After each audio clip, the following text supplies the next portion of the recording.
Yes. Fantastic. Welcome everybody. I would like to declare the meeting open and acknowledge that the land we meet on today is the traditional lands of the Naranga people, and pay our respects to their elders past, present and emerging. We have no apologies today. Do any members have any declarations of conflicts of interest that they'd like to declare for any of the items within the meeting? Nope. Fantastic. Is there any other business that anybody wants to add to the agenda today that we need to discuss? Oh, fantastic. So our first item then is the minutes of the previous meeting, held on October 8th, 2020. I'll move those minutes. Fantastic. Can I get a seconder? Thanks, Margaret. All those in favour? The minutes of the meeting of November 9th, 2020. Everybody happy with those minutes? Yeah. Mover. Thank you, Grant. Seconder. I'll second. Thanks, Leonie. All in favour? That's carried as well. Thank you very much. The next item on our agenda is business arising from the minutes. There are a couple of items in the minutes that I just want to do some confirmations with. So on page 3, there's a reference to item 6.1. So can we confirm the asset management plans for building roads, the CWMS and the stormwater were updated, and an executive summary of the plans was prepared for consideration by council? Did that happen? Yes. Yeah. The plans were amended and yes, they did go to council and they adopted those. Correct. Fantastic. We are in the process of doing a detailed review of those as per the recommendation of the paper. But yes, they were adopted by council. Right. Item 6.2 was the long-term financial plan. It was to be updated and presented to the October council meeting. Yes, it did. Beautiful. Item 6.4 was the Cork Road and Wastewater Treatment Plant upgrade. The section 48 prudential review was deferred to the next meeting. So I assume we're That's for consideration today under item 7.1. Fantastic. And item on page 7, item 4.1, which I think was the financial review. Can you confirm the changes were made and presented to council? Yes, they were. Beautiful. That's all fantastic. The next item on the agenda then is the budget review. Would you like to speak to the budget review? Thank you very much. The background of this paper is consistent with what my predecessor had produced for presenting to the full council. My understanding is the first time we actually presented a budget review to the audit committee. So we've sat down, we've reviewed our income. The main item of variance from the original budget is some additional local community roads and infrastructure income that has been received, additional 253,000. We've also had some minor changes to our actual expenditure, which we had in relation to the drought recovery grant, where we've reallocated some of that between operational and capital. And so our income is higher than what we originally had forecast within the budget. We've also sat down with the asset and infrastructure manager and reviewed our expenses, and we are very comfortable that we are operating closely within our existing operating expense budget, and we think that we'll be very close to that come the 30th of June 2021, based upon our review up to the 31st of December. So whilst we've very little with for reporting back within the actual report, we have done a lot of work in reviewing our income and expenses. Something that is new to me, and I'll put my hand up there, is with regard to the ability to review budgets, which is evidently available to us under the Act. I'm not recommending at this stage any changes to our existing budget because we are about to commence a further review, which we'll present back to the next audit committee for a possible change to the existing. But happy to take any questions that you might have following reviewing of the papers. Thank you, Michael. I'll start with you, Martin. I'm going to go this way around, just so I know. Nothing from me, thanks. No, nothing. Thank you. Thank you, Michael. The review on the materials and contractors is the proposed review that you're suggesting that the budget will change next. Is that going to take into account, or does it, or will it take into account consultant fees? Yes, look, we've had a look at the existing consultant fees and professional fees, and they're both tracking within what I expect to be within the original budget. Primarily, that's obviously some costs associated with the freeholding Fisherman's Bay, but they're looking like we will actually be slightly less than what we originally were budgeting for. Excellent. Particularly now that that project's come to the signing of the deed, we expect that our professional fees would be much less than what they have been in the first 6 months, and also from previous years. Good. Any other questions? No. Thank you. So this isn't how I'm used to seeing it displayed. So ordinarily, you would see the original budget. I would also see the budget for December year to date compared to the December year to date actuals, and an explanation of the variances. So for me, that's the purpose of the budget review. It's to assess how you're travelling, and so that council are aware of what's changed from when you first budgeted to what's happening now. On the basis of an explanation of those changes, I would expect to see the forecast to the end of the year being referred to as budget review 1, and that you would actually reset the budget to those new expectations, so that for a start, next time you come back, you're not re-explaining the things that you've already identified. So for example, if you get a windfall of $20 million in income, that gets put into your new budget, and you don't keep talking, you don't have to keep re-explaining why you're looking at a variance in March year to date against your budget. So ordinarily, that's the process that councils go through. They compare what's happened. So that is the purpose of the budget review, is to go, what happened, how have we done, how are we travelling, what's down the end, how do we expect to get to the end of the year. When you're saying that you've converted a minus 83 to a plus 136, but then you're not changing the budget, I wouldn't think that's appropriate. I think you need to change the budget. If you're saying this is what I think is going to happen, well, that's the new budget. So ordinarily councils change the budget as they go. So I think for next time, when you come back again, so I assume it'll be the March ones,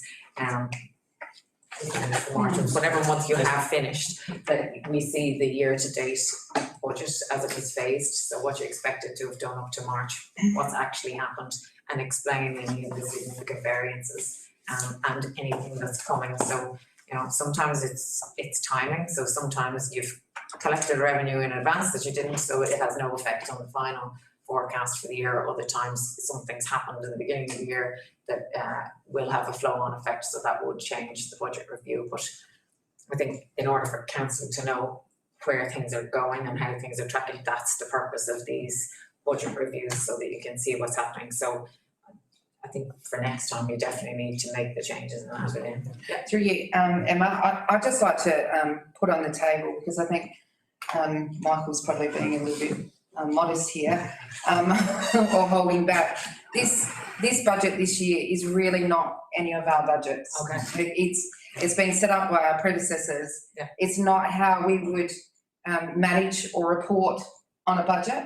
We, as a leadership team, are constructing a budget from scratch, which will give us the ability to track things easier. At the moment, it's very hard for us to track things. We're looking at, obviously, the budget monthly, making sure we're not exceeding our operational expenses. But when you look at our breakdown sub-budgets, it's all over the place. So next year, I think that's the purpose of the budget review, though. It gives you that opportunity to go, hey, here's what we wrote before, and here's what you agreed to, but actually here's all the things that are the reality today. Yes. So actually here it is, so that I suppose council don't have to wait from, so if that budget was set last June, in September you already have an opportunity to go, hey, it's September, here's what's really going to happen for the next 9 months. So take the opportunity and use it, so that you can change it. You don't have to stick with budgeting from before, or with stuff that actually doesn't make sense anymore, because if you change something completely, this is your opportunity to change. And certainly my background is the budget was the budget, and you report back to it, as opposed to the ability to revise the budget during the year is a new concept for me. It's sort of, so I suppose it moves. I won't know whether it's good or bad, but Well, it moves along with the principle of rolling forecasts, Yes, you know, yes. rolling budgeting. There's no point in talking about what you thought was gonna happen 6 months ago. And at this stage, it's probably this time last year when that budget was being set, so it's a year old already. You know. But certainly from the review I've done, the expenses I wouldn't be recommending any changes to the original forecast at this stage. Certainly when we've looked at, for example, salaries, we're tracking about 150,000 under budget to the end of December, but we've made some appointments during the course of the year, such as the appointment of the swims manager for the parks, and I won't get his title correctly. That wasn't originally budgeted for. So I'm expecting that we're going to be slightly over budget in our expenses for the second half of this financial year. Okay. And that'll offset the service. So And that's the kind of information that needs to be in this document so that you can go here. We're under by 150 because we didn't have this position, but we have these positions now because otherwise, how are you informing council of those things that are happening? So this is that review's been done, but from what I could see from the past, that those explanations weren't necessarily in the paper. Okay. I acknowledge that, and that's not the way I've traditionally done it. Yeah. But certainly more than comfortable in putting that level of detail in the next report. I suppose it's the opportunity to communicate those things to Yes, council so that everybody's on the same page and they understand what you're doing, so they don't get a big surprise at the end of the year and go, what you didn't go, why isn't this what you said it's going to be? The partners there can obviously see that they will have a knock-on effect to next year's budget preparations with regard to our forecasting for salaries, for example. Fantastic. So if You go, Mary. I just wanted to double check, so what Murray said, that moving forward from the start of the next financial year, from July forward, then this format will automatically change with, and so that then we'll be able to see exactly what Emma's talking about. Yeah. And I will be more confident to explain what the budget's for Yeah, as well. At the moment, we're working with, something. how many budget lines have we got? It's over 1,300 budget line items. So we're actually reviewing, we're setting a new budget from scratch that aligns clearly with our business plan, annual business plan, and that we can report against and manage. It's for us as a leadership team, it hasn't been set up in a way that's easy for us to manage. It's been set up by one person without consultation with the different areas. Yeah. So, and it's been managed by one person, obviously previously, where our approach as a leadership team, it's our budgets.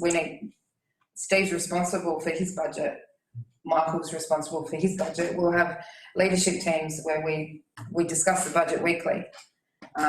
So we're in control, we're monitoring it, and we're documenting the changes and the shifts. Especially with all this grant money coming in, we're going to need to. It's a quitting, etc. And another change to the budget too is that when it's been loaded in, as per previous years, it's been loaded in as a lump sum for the year, divided equally by 12. And there are some timing variances, logically, but a lot of those timing variances you would know about, such as the grant money, the direct community help all had to be spent by the 30th. So some of those timing variances, so it did take quite a bit of effort to go through and review some of those timing. But yes, I've done it. I'm very satisfied at this stage that we're not going to have a rude shock come the 31st of December. Having said that, there's still 6 months to go for the rest of the year, but no, everything's tracking quite well. So I think the original budget was close to what we would have expected. And particularly taking in some of those larger professional fees and consultant fees, we're looking quite healthy at this stage. Very good. I just had an in-principle question in terms of, let's say the forecast had gone the other way and we're now staring down the barrel of $1 million or $500,000 loss. Is it still your view that we should move to the forecast position and forget about that and set that as our budget? Council has to approve, so if exactly that happened and Michael was like, yeah, we're going to run over by $1 million and nobody said, yeah, we approve that, I mean, what happens then? So somebody has to go, okay, we approve you to run over by $1 million and tell us how we're going to fund that. So those things happen, but budget review it would be the first budget review that would show that yes, we've changed our budget to this and we have council approval for that. Well, I expect, like in circumstances like that, though, council might push back and go, Absolutely. you'll find that other $500,000 in the next half of the year and we're not amending our budget. Absolutely. So I guess I just wanted to clarify that I don't think there's an automatic decision to adopt the forecast as a revised budget. I think everyone can push back and go, no, you've got to do some things that might be your view, but you need to do some things to fix it to get somewhere else. So I think you can, I guess I just want to clarify that you can have a difference between your forecast and your revised budget. And that, and I think that the reporting at the very least should always probably include the original budget too, just so that everyone's aware of how we started out the year compared to where we've moved to. So that's just my 2 cents worth on. It's just not an automatic. Absolutely. Yeah. So as a standard, by the time you're at budget review 2, you will be looking at original budget 1. Here's the situation now, and here's budget review 2. Madam Chair, in line with what Martin's saying, I mean, what would happen would be that we're reviewed using the $1 million deficit. We come back to this committee first. This committee would probably make a recommendation to either accept those changes or not accept them, and that recommendation then would go to council. Yep. So, I mean, it's about managing it. So.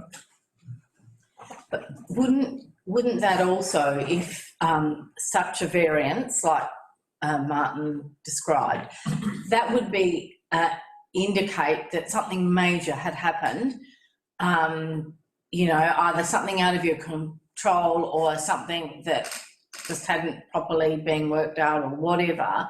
So you would then need to be addressing what that situation was, wouldn't you? It could be something as simple as council made a decision that you were going to invest in something or a particular project that wasn't in your original budget, so you decided you were going to build another playground. So that would have an effect, and that would be in your next budget review, and you would look at that and Martin would explain these are the additional costs the council agreed to in whatever resolution you made. So it's literally just making sure that everything that's happening is everything that happens at the council table is being caught up, and you're being made aware of the future projections of how that's going to play out in your finances. So councils generally have a habit of deciding to do new things a lot during the year, so they add in new things, and that has an effect on the current year budget. So it's just a way of showing that and then going, okay, here's what we've agreed to, and here's what you told us it was going to cost, and now I can see that in the context of the overall finances. Yes.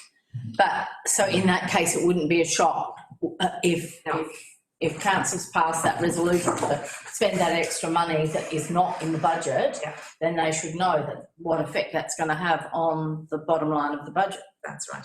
And we are a little behind on budget review. So your first budget review you should be seeing after September, and that should be showing you what you expected to spend between July and September and what you actually spent. So you get a much closer window to actually we're overrunning. Why are we overrunning now? It's October now, let's fix the problem, or let's agree that we'll continue that, or let's agree to stop.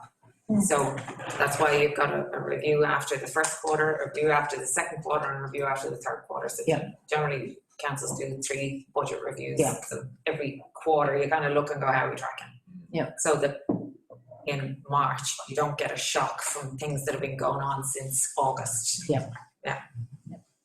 So they normally do, so they normally do 3. Because everyone knows that they accept 2 is a minimum. So Generally there's 2 or 3. Can I just ask a question in particular of Martin, because he's been on the audit committee for a while now, a couple of years. Is there any reason why there wasn't budget reviews done previously? Well, I expect budget reviews were done. They just didn't pass through this committee. To be honest, I don't think every audit committee would be privy to a budget review. I know, for example, at Playford, only recently have they decided to pass that through the committee for information purposes. Traditionally, our audit committee there never worried itself with budget reviews. At the end of the day, it should be actually a pretty mundane, simplistic process, as Emma's described. It's just, you know, that's, yeah, it's, and it's not really something that this committee necessarily weighs in on unless all of a sudden the sustainability of the council's gone out the window. Ordinarily, it's political decisions that have changed the budget, and this committee's got no authority or power or whatever to really weigh in on the budget setting, really. It Beyond depends on the, the terms of reference of the individual committee. So individual audit committees tend to have a combination. So you might find one's called finance and audit, one's called audit risk, value, efficiency. They tend to have a combination of names. Madam Chair, I think it's a good idea that it does come back to this committee. The reason for that is because in the past it has been just to simply basically dropped on the council desk at a council meeting and very briefly explained. Maybe glossed over might be a bit harsh, but let's just say this, bringing it here, would provide an extra filter for the staff, Michael, to actually listen to some of the concerns, maybe address those before it goes to council, so that a full report is then ready for council. So I'm happy for it to be here, Madam Chair. Okay, I think we've been asked to note the budget review. We look forward to the next one, Michael. Thank you very much. The next item on the agenda is item 6.3, the audit committee calendar for the remainder. Second for that. Oh, I do to note. Yeah, okay. Where's the second?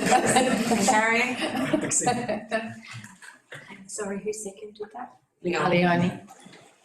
And did everybody carry? Yeah. Thank you. Is it all going to turn the air on? Yes, that would be lovely. The next item is item 6.3, the audit committee calendar for the remainder of 2021. I move that, Madam Chair. Move that as read, and move the works program as well as read. Very good. Did you want to add anything to it, Michael? Just that it should be 6.2, my apologies, rather than 6.3. That's so it's 6.2 within the agenda, but 6.3 within the paper, so my apology. And similar for 6.3 and 6.4. I withdrew 6.2, and so I didn't alter the ones within the papers as opposed to the agenda. But no, other than the timing of the calendar, I would expect in subsequent years will be a little different. I'm taking some extended leave due to some family commitments, which was discussed with the CEO prior to my appointment, which is taking a bulk of time when I should otherwise be here. So I've just had to tweak the calendar for this year. So I do see it changing next year to be more reflective probably of the order of events that council would traditionally see. So I just want to acknowledge that and thank the CEO and probably the mayor as well with involvement. But yes, looking forward to seeing holidays. But so that calendar will change in subsequent years. Do we have a timing of the day, Michael? Like morning, afternoon? This time's there on page 11. Is it 11:02 and 11:32? When I did Oh, sorry. When I did the Yes, calendar, is it? Sorry, I'm just reading the recommendation, forgetting that in So, the explanation. the explanation for Yeah, the sorry. 11 o'clock and Yeah, is yeah, the fact that I thought That's all right. Bernard Martin and the Yeah, I remember. presiding member travelling down for 2 of the meetings a year and doing through video conferencing for the other 2 times a year. That probably fitted well. just a question in terms of that video conferencing, is that a preference for us to do that, or I just know that in some of the meetings I've had recently where there's an option and you get some people on Zoom and some people in the chamber, it doesn't make for the best of meetings. So that perhaps I'm happy to be guided, but at the end of the day, I suppose the question is, do you want us in person or would you prefer us on Zoom?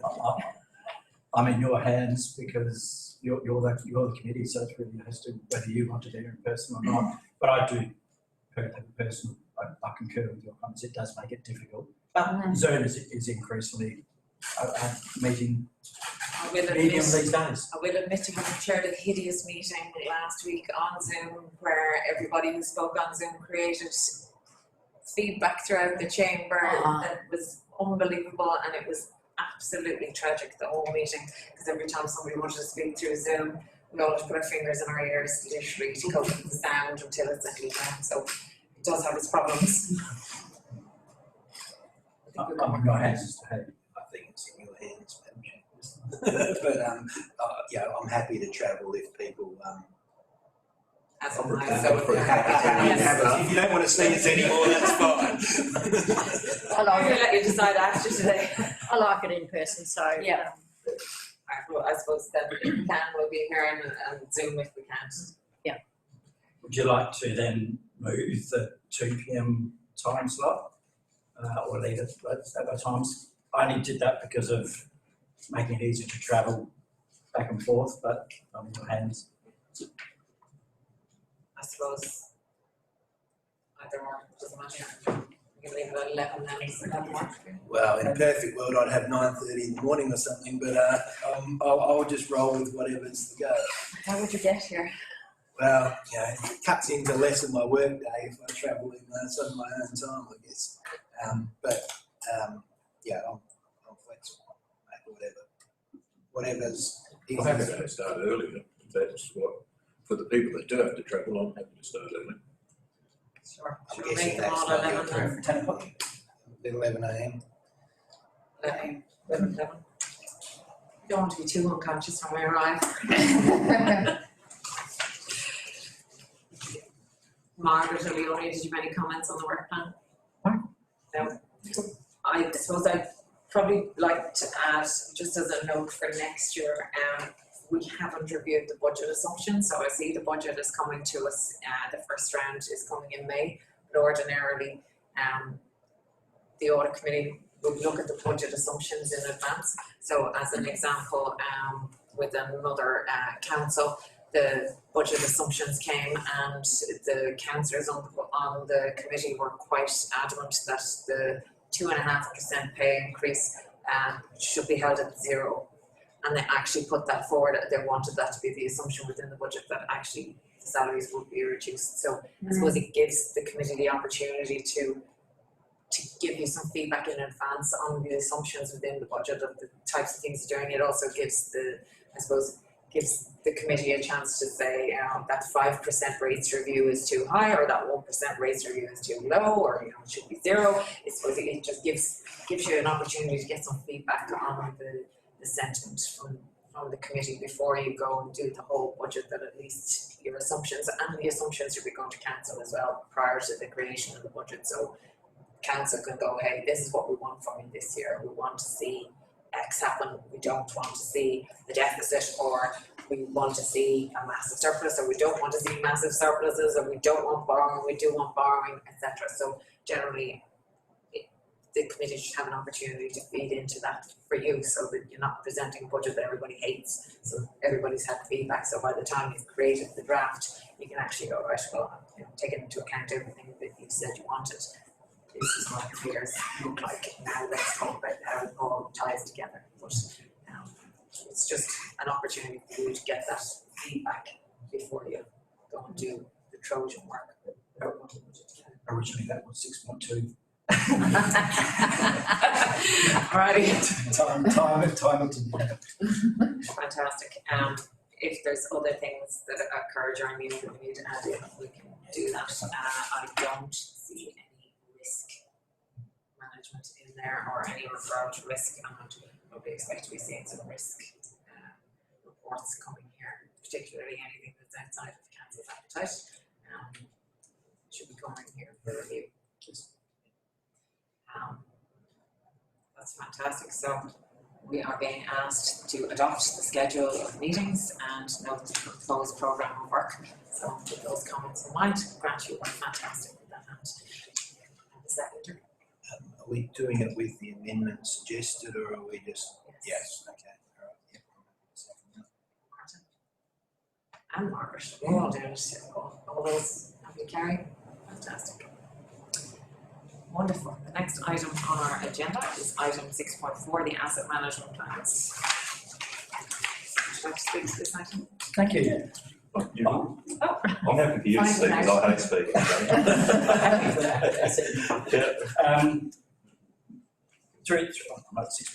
Through the chair, presiding member, I should say. The asset management plans are in the process of being reviewed in detail. We've concentrated on the transport plan at this stage, heavily in working with Tompkins as part of that review process, to get a good handle on our costs that we need to incur for our particularly our road network. Steve and Rosalie are working through those. We've fairly well set on the costs that are going to have to be incurred in relation to that for the next 10 years, but we're just reviewing the timing of some of those, the work that needs to be undertaken, particularly given just being successful in getting some grant money, which will be soon to be announced if it hasn't been announced. The CEO, whether it has been announced. Yes, it's been It has been announced, okay, that's for the Ninnis Road. So that's the timing of that will need to be reflected within our asset management plan for transport. So Steve's making some changes with Tompkins in relation to that, but we would expect that we will have the numbers and therefore revising the words to feed into our our business plan and therefore into our long-term financial plans. We also are aware of the upgrades that are happening to our swims, which will require our swims, our wastewater treatment to be upgraded as well with the free holding of Fisherman's Bay. And so Steve is working with Tompkins, I think it's Tompkins again, in updating those plans. We did actually reflect the upgrading work in last year's plans for the first time, but now that we know what we're doing, we're just having to review that and tweak that. We're not expecting there to be a lot of upgrade or work required for our stormwater, but we are aware that we still need to do some work on our building structures, and that's the next piece of work we're planning to undertake. And so we've done our detailed review prior to adopting our long-term financial plan in August of 2021. Steve, we're happy with your Very happy with that. Happy to answer any questions through the chair. Fantastic. Grant, did you have any questions? Because my eyes got over, it was Michael and then it was Steve, so now it's you. Don't surprise me, councillor Rollins. No question.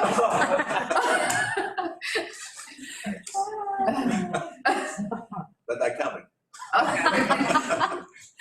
Margaret? No. Fiona?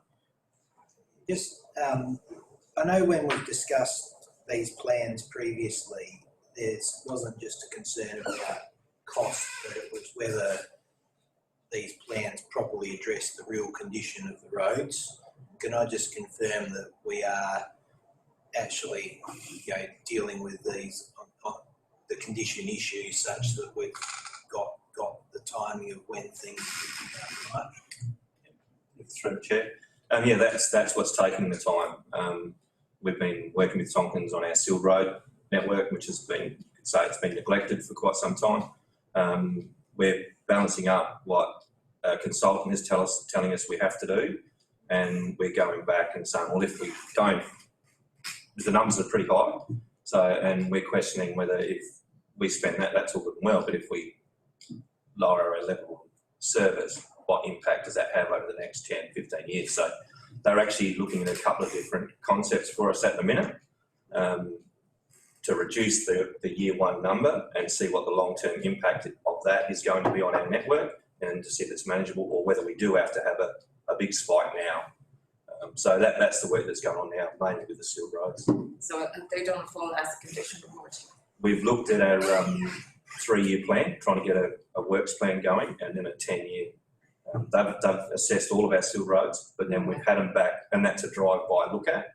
We've had them actually on the road, measuring up, looking at the defects to get us a proper 3-year plan, and that's what we're hashing out at the moment, the numbers that are coming in. If we don't do it, if we wait until next year to do the road or the year after, what is the long-term effect on our network?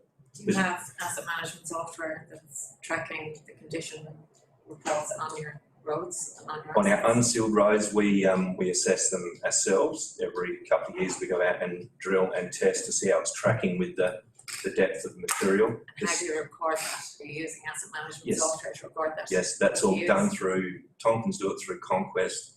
and GIS cloud. Okay.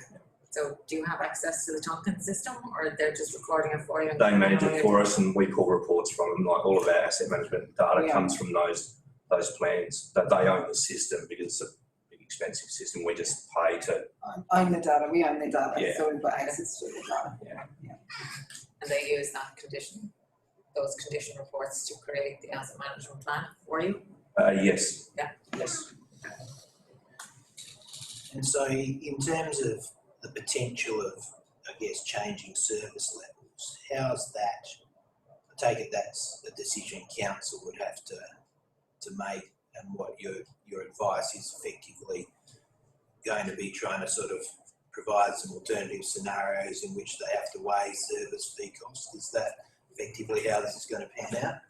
To clarify, with sealed road maintenance, you get to a stage where if at a certain level, you may have to apply a single coat seal, which costs you about $5 a square metre. If you leave it go longer, you may be up for a 2-coat seal, which is around $8 a square metre. And then there's further, if you let it deteriorate to a point where there's patching required or even a rebuild, it can be up to $30 a square metre. So that's where they're saying we need to intervene here. I'm questioning that because if we intervene just a little bit lower, we're not into a 2-coat, which is more expensive, and keeping well away from the expensive rebuild. So that's the line that we're looking at when we're questioning the figures they're giving us now. Go back, have another look. Let's have a look what the ongoing effect is and what the ongoing cost per year over the next 7 years, to see is it going to be a $200,000 a year spend or a $400,000 a year spend to flatten out that million or whatever they're throwing at us at the moment. So it's not a million, but so that's where we're at with that. If that clarifies. No, that helps. Thank you.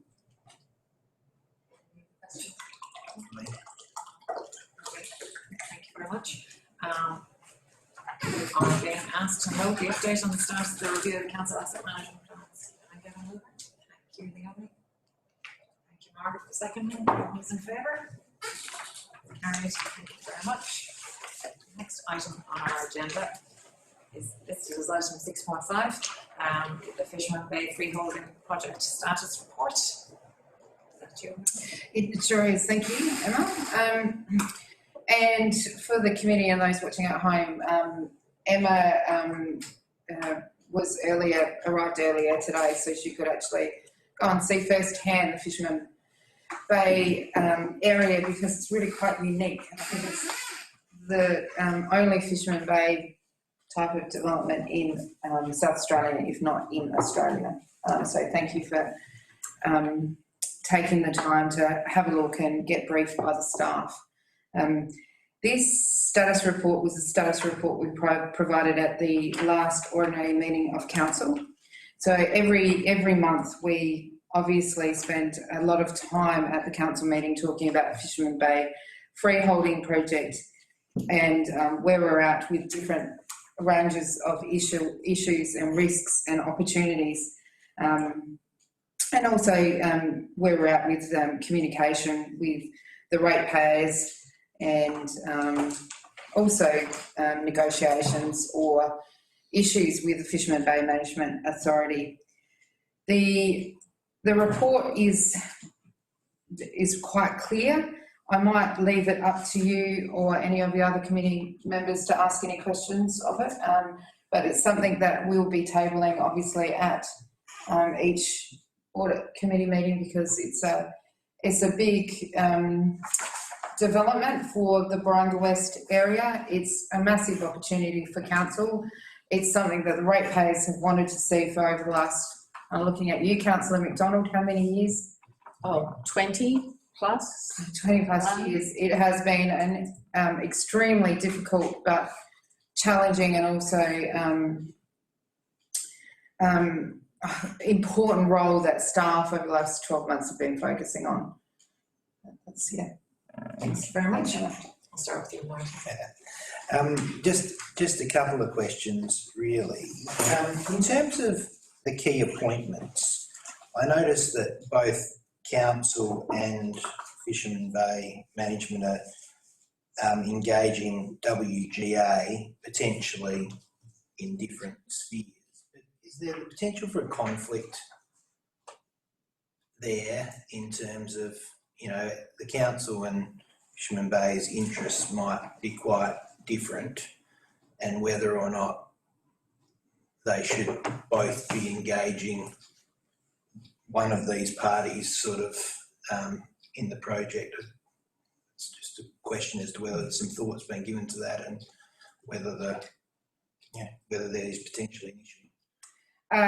As through you, Emma, definitely that was discussed right up front when we were looking at engaging the advice. Now, WGA are the specialists in wastewater systems. They work for the LGA SWIM Subsidy Committee. They're the key consultant involved in all of the projects that are funded or supported through that subsidy committee or program. WGA have been advising us on our SWIMs for a few years now. They were the ones that they're the best in the industry. They're the only ones that really put in vacuum systems.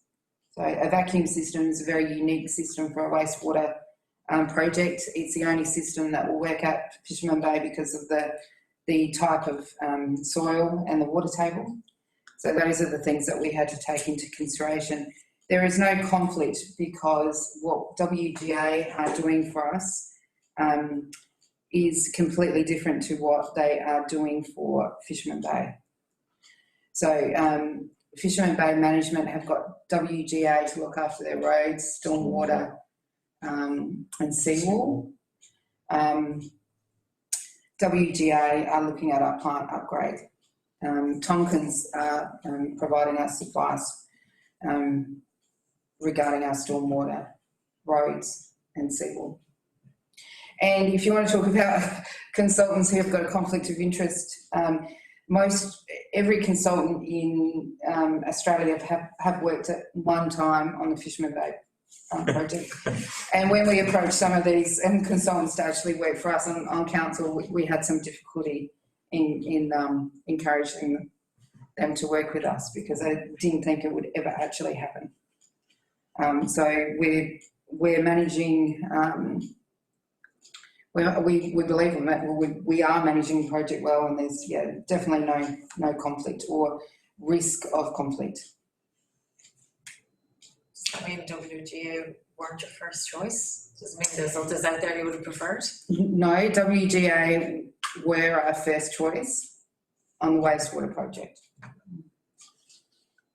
And so, just to clarify, so Fisherman's Bay have engaged WGA, I think you said before, for the roads and so on, but also for the vacuum, to install for the installation of the vacuum system, is that? No, they're the designers. Designers. They're the designers. So I'll talk about how WGA work for us. Okay, so the SWIMS plant upgrade and the rising main is being designed by WGA to a point where we can get it to a design and construct status. So a design and construct status is where you've got a design up to a certain level. I think in this case, I think it's about 65%. Don't quote me on that. It's roundabout. And you actually take that design and you put it out to tender. And then somebody will tender for that work and win that work based on a design cost. And it will be so much thousand and a delivery cost. Once they then bring that design up with the client from 65 to 100%, and their delivery costs change depending on what the client wants to make on that design for the plant. So they're not delivering the works. The works would be delivered by somebody that's out there, excavating and puts pipes in. WGA are engineers primarily, and they're the ones that the LGA subsidy SWIM subsidy committee recommend we use, which has been very, I think, beneficial and helpful for us securing some support from that committee.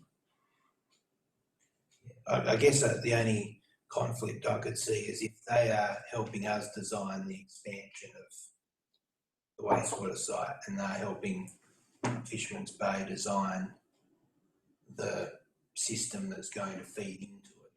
Correct. And if something goes wrong,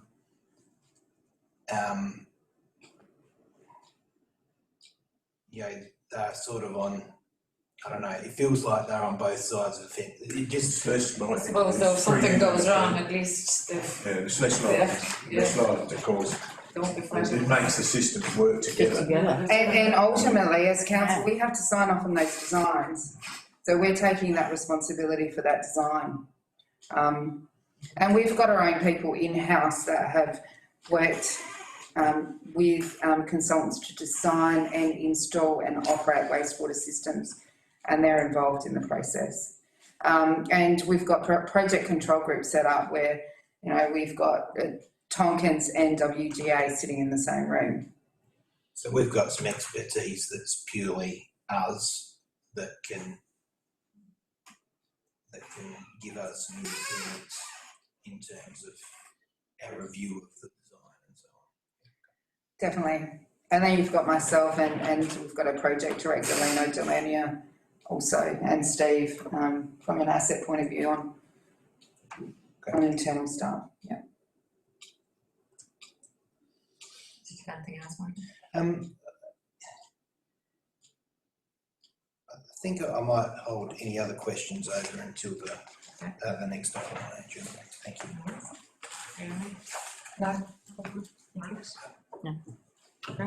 Thank you, Madam Chair. On the council PCG, Yes. would a council representative on that a council or representative on that PCG be considered as point one? And point two, will that council PCG, as it's meeting monthly, will it provide a report back to council on a monthly basis? Through you, thank you, Councillor Rollins. The reason why we didn't recommend a councillor to be put on the PCG is because council have made it quite clear that they want to discuss Fisherman Bay at each ordinary meeting. And yes, the PCG and the recommendations or reports from the PCG would feed up into the council meeting for decision, information, for consideration. The PCG will talk about anything from power lines, rubbish bins, through to, you know, easements,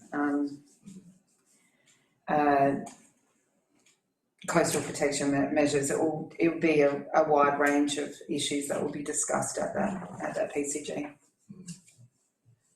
But the council PCG though is the one, not the oversight PCG, I'm talking about the council PCG, Yes. the one that's observing all the actions that are going on. And they will bring back, I presume, a report to council saying everything's tickety-boo or not, you know? Yeah, they'll be managing things like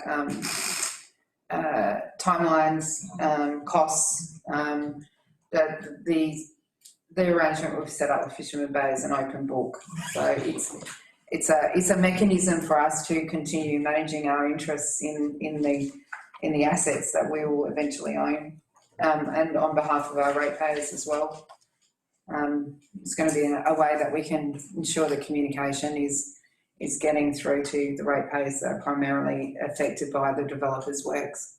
Good, thank you. I don't have anything else to add. It's fairly standard. We're being asked to note the report. Can I get a mover? I'll move. Benoni, Grant is seconder. All those in favour? Thank you. That's been carried. The next item is a confidential item, so we're being asked to move into confidentiality. I know the motion isn't in the papers. You happy to move into confidence? Can I get a seconder? Thanks, Margaret. All those in favour? Okay. What do we need to do, Jane? We need to switch us off. You should wave goodbye to those watching at home. You never know.